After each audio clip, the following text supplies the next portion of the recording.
Come on everybody, നമുക്ക് table calendar ഉണ്ടാക്കാം. First ഒരു A1 ഷീറ്റ് എടുത്ത് തന്നിരിക്കുന്ന മെഷർമെന്റ്സ് എല്ലാം വരച്ചെടുക്കണം. അതിനുശേഷം 1.5 സെന്റിമീറ്റർ വീതിയുള്ള 8 കുഞ്ഞു പീസസും കട്ട് ചെയ്ത് മാറ്റണം ഇതുപോലെ. പിന്നീട് ഫോൾഡ് ചെയ്യാൻ എളുപ്പത്തിന് വേണ്ടിയിട്ട് ഇപ്പോഴേ ഒരു സ്കെയിൽ യൂസ് ചെയ്ത് ഇങ്ങനെ മടക്കി കൊടുക്കുക. എന്നിട്ട് ഈ കാണിച്ചിരിക്കുന്ന 2 സ്ഥലത്തുനിന്ന് 1.5 സെന്റിമീറ്റർ സ്ക്വയർ പീസ് കട്ട് ചെയ്ത് മാറ്റണം. ശേഷം ഈ സൈഡിൽ ഗ്ലൂ അപ്ലൈ ചെയ്തിട്ട് ഇതുപോലെ മടക്കി കൊടുക്കുക.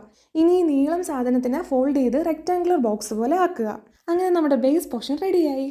ഇനി വീണ്ടും ഒരു റെക്ടാങ്കുലർ പീസിൽ തന്നിരിക്കുന്ന മെഷർമെന്റ് എല്ലാം മാർക്ക് ചെയ്ത് ഫസ്റ്റ് ചെയ്തില്ലേ ആ സെയിം പ്രൊസീജിയർ വീണ്ടും റിപ്പീറ്റ് ചെയ്യണം. ദിവസങ്ങളൊക്കെ എത്ര പെട്ടെന്നല്ലേ പോകുന്നത്. 2025 തുടങ്ങിയത് മാത്രമേ ഓർമ്മയുള്ളൂ. ഇപ്പതാ ആ വർഷത്തിന്റെ 1/3 കഴിയാറായി. റോക്കറ്റ് സ്പീഡ് പോലും തോറ്റുപോകും. അങ്ങനത്തെ സെക്കൻഡ് പോർഷനും ഫോൾഡ് ചെയ്തെടുത്തു. ഇനി ഇതിനെ ആ ബേസ് പോർഷനിലോട്ട് ഇൻസേർട്ട് ചെയ്യാം. അങ്ങനെ ടേബിൾ കലണ്ടറിന്റെ ഫ്രെയിം അത്രയും സെറ്റായി. ഇനി ഡേറ്റ്സും മന്തും ഇതുപോലെ പേപ്പർ പീസിൽ എഴുതിയിട്ട് ക്ലിപ്പ് ചെയ്ത് കൊടുക്കാം. ഇതാകുമ്പോൾ സാധാരണ കലണ്ടർ പോലെ വർഷം തോറും മാറ്റേണ്ട ആവശ്യമില്ല. എത്ര വർഷം വേണമല്ലോ ഓടിക്കോളും. ഇപ്പോൾ വെക്കേഷൻ ടൈമല്ലേ, നിങ്ങൾക്ക് ഇതുപോലെ ഒന്ന് ഉണ്ടാക്കി വീട്ടിൽ ഷൈൻ ചെയ്യാലോ.